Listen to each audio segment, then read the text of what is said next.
Selamat pagi pemirsa, selamat datang di acara Bincang Pagi bersama saya, Marco Polo Rapat-Rapat.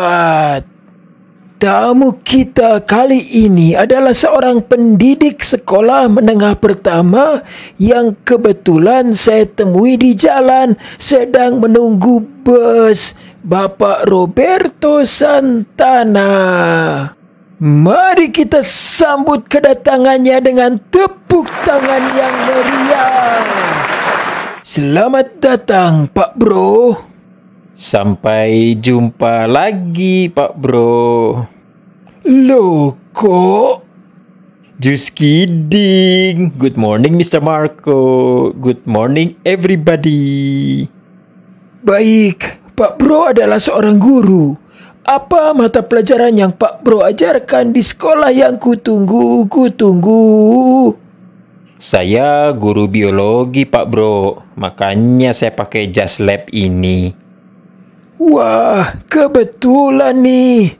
Mari kita bicara tentang sebuah topik yang memang menjadi pertanyaan pemirsa minggu yang lalu. Sistem ekskresi. Ekskresi itu apa sih? Apakah ekskresi itu penting untuk dilakukan? Ekskresi artinya mengeluarkan zat sisa hasil metabolisme, mengeluarkan sampah, mengeluarkan segala sesuatu yang tidak diperlukan lagi oleh tubuh kita.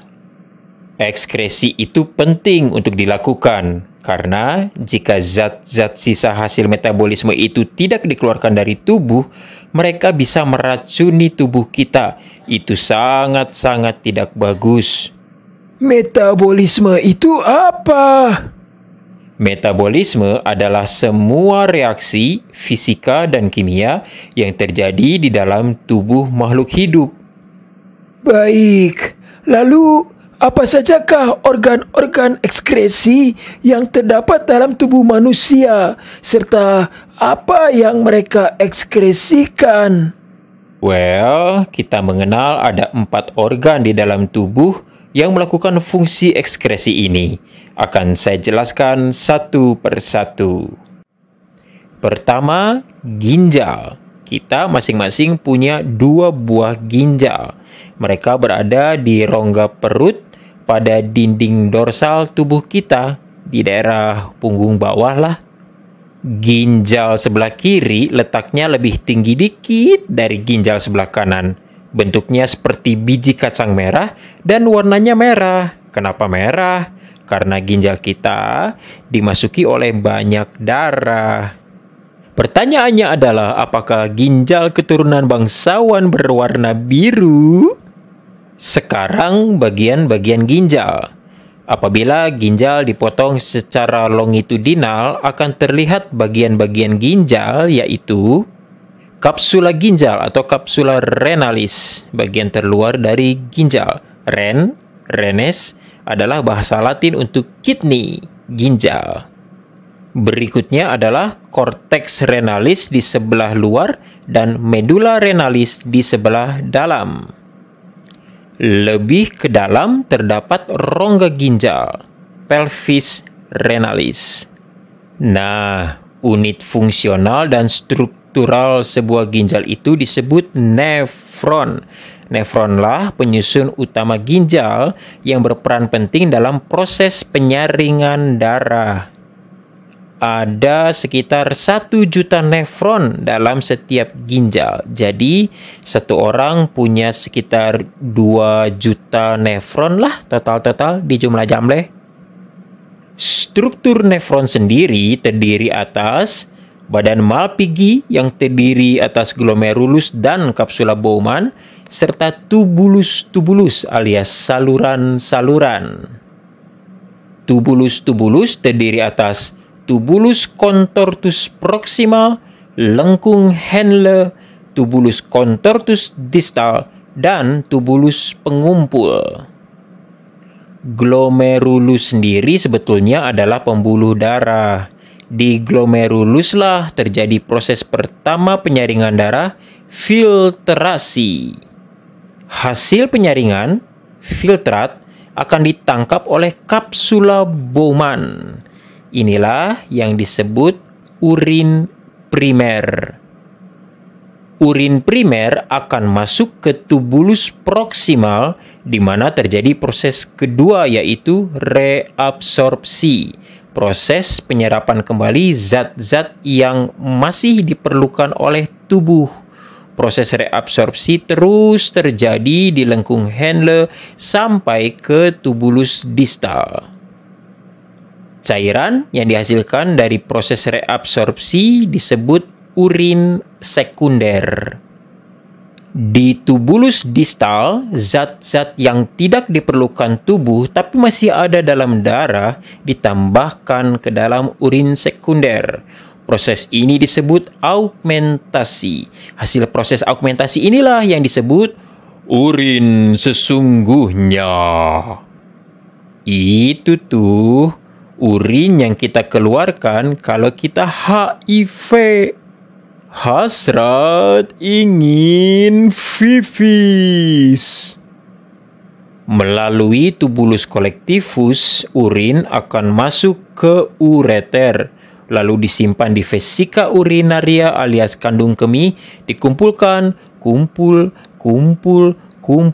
HIV deh, lalu dikeluarkan melalui uretra. Panjang juga tentang ginjal ya. Jadi HIV nih. Nanti sajalah. Silakan lanjutkan, Pak Bro. Kulit. Sebagai organ ekskresi, kulit berperan dalam pembentukan dan pengeluaran keringat. Kulit kita terdiri atas dua bagian utama, epidermis atau kulit ari dan dermis atau kulit jangat. Kulit ari alias epidermis merupakan lapisan kulit paling luar yang tersusun atas sel-sel epitel yang mengalami keratinisasi.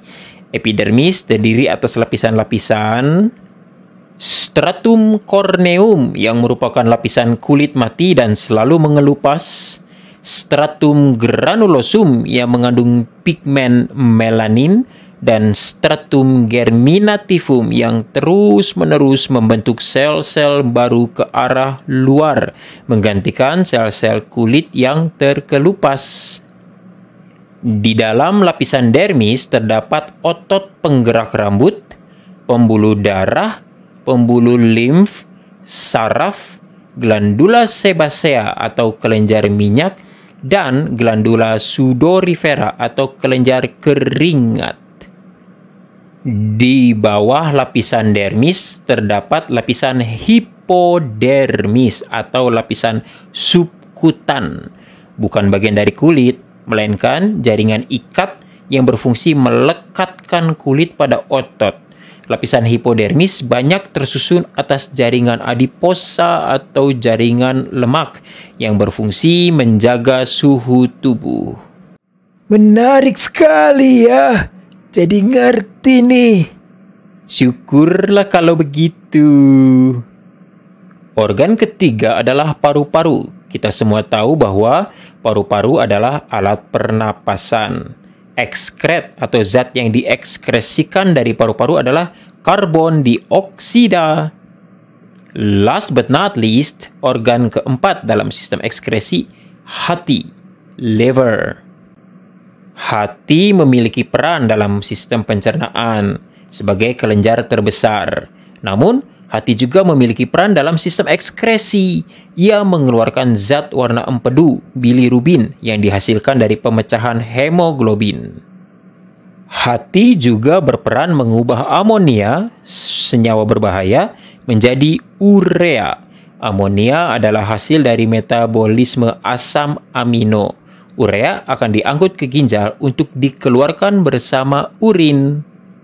Itulah keempat organ ekskresi di dalam tubuh kita. Wow, luar biasa. Lalu, apa saja penyakit yang berhubungan dengan sistem ini? Penyakit. Ada nefritis. Ingat, semua penyakit berakhiran itis berarti ada radang. Nefritis berarti radang nefron. Penyebabnya adalah infeksi bakteri Streptococcus. Nefritis mengakibatkan masuknya kembali asam urat dan urea ke pembuluh darah, uremia, serta adanya penimbunan air di kaki karena reabsorpsi air yang terganggu, edema. Penanganan nefritis adalah dengan cuci darah atau cangkok ginjal. Albuminuria adalah kondisi yang diakibatkan oleh adanya kerusakan pada glomerulus sehingga proses filtrasi terganggu. Dampaknya adalah ditemukannya protein di dalam urin. Albuminuria terjadi akibat kurangnya asupan air ke dalam tubuh hingga memperberat kerja ginjal, mengonsumsi terlalu banyak protein, kalsium, dan vitamin C. Solusinya adalah hidup sehat dan gizi seimbang. Hematuria merupakan kondisi penyakit yang ditandai dengan adanya sel-sel darah merah pada urin. Hal ini disebabkan oleh penyakit pada saluran kemih akibat gesekan dengan batu ginjal. Hematuria juga bisa disebabkan oleh infeksi bakteri. Sementara diabetes insipidus adalah penyakit yang disebabkan karena kekurangan ADH, hormon antidiuretik, anti kencing. Kondisi ini menyebabkan tubuh tidak dapat menyerap air yang masuk ke dalam tubuh, sehingga penderita akan sering buang air kecil secara terus-menerus. Semua penyakit yang Pak Bro sebutkan tadi kelihatannya berhubungan dengan sistem urin ya, dengan ginjal. Bagaimana dengan kulit misalnya? Penyakit yang berhubungan dengan kulit misalnya jerawat atau acne vulgaris ditandai dengan terjadinya penyumbatan dan peradangan pada kelenjar minyak atau kelenjar sebasea dan biang keringat yang terjadi karena penyumbatan kelenjar keringat. Ekskresi apa yang bisa menunjukkan perasaan atau emosi seseorang? Ekskresi wajah tentu saja.